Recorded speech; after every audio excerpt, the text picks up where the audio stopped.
വിശുദ്ധ യോഹന്നാൻ അറിയിച്ച സുവിശേഷം 20-ാം അധ്യായം 11 മുതൽ 15 വരെയുള്ള തിരുവചനങ്ങൾ. മറിയം കല്ലറയ്ക്ക് വെളിയിൽ കരഞ്ഞുകൊണ്ട് നിന്നു.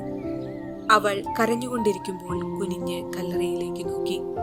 വെള്ള വസ്ത്രം ധരിച്ച 2 ദൂതന്മാർ യേശുവിന്റെ ശരീരം വെച്ചിരുന്നിടത്ത്, ഒരുവൻ തലക്കിലും ഇതരൻ കാൽക്കലുമായിരിക്കുന്നത് അവൾ കണ്ടു. അവർ അവളോട് ചോദിച്ചു, സ്ത്രീയെ, എന്തിനാണ് നീ കരയുന്നത്? അവൾ പറഞ്ഞു, എന്റെ കർത്താവിനെ അവർ എടുത്തുകൊണ്ടുപോയി.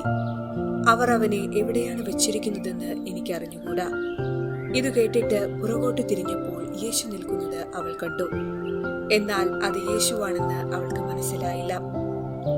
യേശു അവളോട് ചോദിച്ചു, സ്ത്രീയെ, എന്തിനാണ് നീ കരയുന്നത്? നീ ആരെയാണ് അന്വേഷിക്കുന്നത്?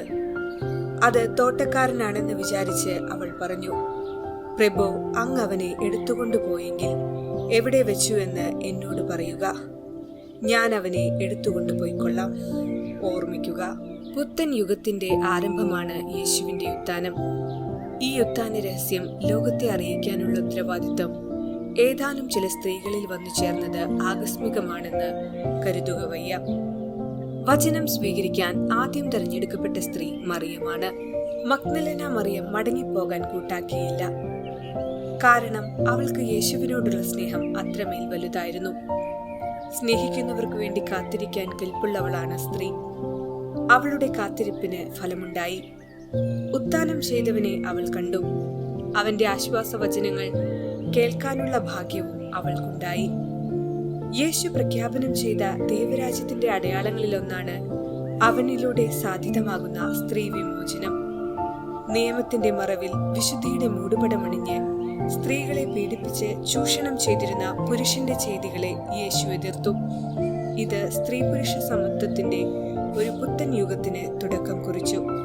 അങ്ങനെ അവൻ സ്ത്രീക്ക് അവളുടെ നഷ്ടപ്പെട്ട മഹത്വം തിരികെ നൽകി. യേശു കാട്ടിയ സ്ത്രീ പങ്കാളിത്തത്തിന്റെയും സ്ത്രീ പുരുഷ സമത്വത്തിന്റെയും സത്ഫലങ്ങൾ ആദിമസഭയിൽ ഏറെ പ്രതിഫലിച്ചു. ഇതിനുള്ള തെളിവാണ് ആദ്യകാല സഭാ സമൂഹങ്ങളിൽ സ്ത്രീകൾക്കുണ്ടായിരുന്ന മുന്തിയ സ്ഥാനവും സഭാ നേതൃത്വത്തിലെ സുപ്രധാന പങ്കും. 2000 വർഷങ്ങൾക്ക് മുൻപ് സ്ത്രീകൾക്ക് കൊടുത്ത സ്വാതന്ത്ര്യം ചിന്തിക്കാൻ പോലും പറ്റാത്തതായിരുന്നു. ഇതുപോലെ മനുഷ്യന് സങ്കല്പിക്കാൻ കഴിയാത്ത വിധമാണ് ഈശോയുടെ തീരുമാനങ്ങൾ. അതിനാൽ മനുഷ്യന്റെ ബുദ്ധി കൊണ്ട് ചിന്തിച്ച് തീരുമാനമെടുക്കുന്നതിലുമുപരി ഈശോ തരുന്ന ബോധ്യമനുസരിച്ച് പ്രവർത്തിക്കുവാൻ വേണ്ട കൃപയ്ക്കായി പ്രാർത്ഥിക്കാം.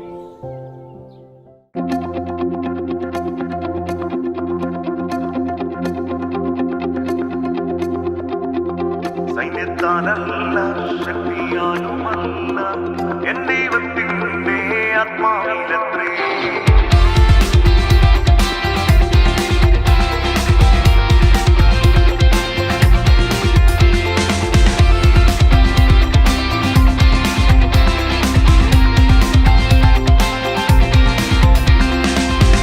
സൈന്യത്താലല്ല, ശക്തിയാലുമല്ല, എൻ ദൈവത്തിന്റെ ആത്മാവിലത്രേ.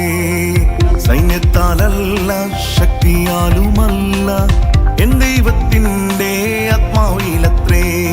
വീരനായവൻ, ശക്തനായവൻ, കൂടെയുള്ളതാൽ ജയമെന്നുമേ. വീരനായവൻ, ശക്തനായവൻ, കൂടെയുള്ളതാൽ ജയമെന്നുമേ.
മരുഭൂമി മഴയ്ക്കായി കേഴും വേഴാമ്പൽ പോൽ ഞാനിതാ.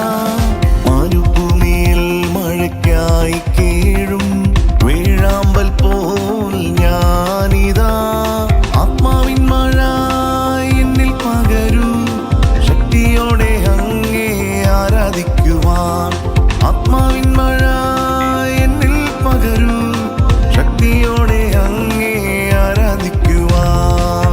സൈന്യത്താലല്ല ശക്തിയാലുമല്ല എൻ ദൈവത്തിൻ്റെ ആത്മാവിലത്രേ. സൈന്യത്താലല്ല ശക്തിയാലുമല്ല എൻ ദൈവത്തിൻ്റെ ആത്മാവിലത്രേ.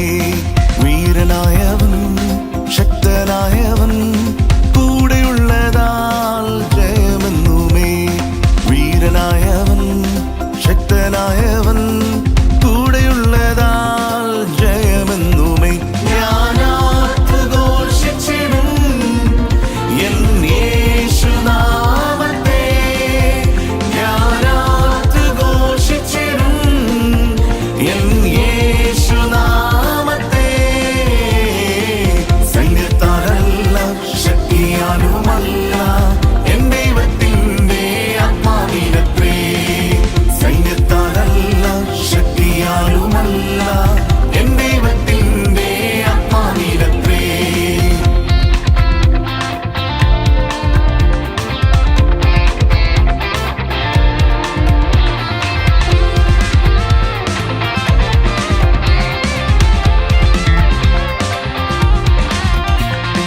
ജീവിതപാതയിൽ പതറിടാതെ കാരം പിടിച്ചൻ പ്രിയൻ നടത്തിടുമേ.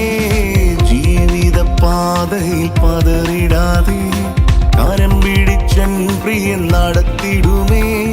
ശോധനകൾ ഏറിടിലും വീഴാതെ താഴാതെ താങ്ങിടുമേ.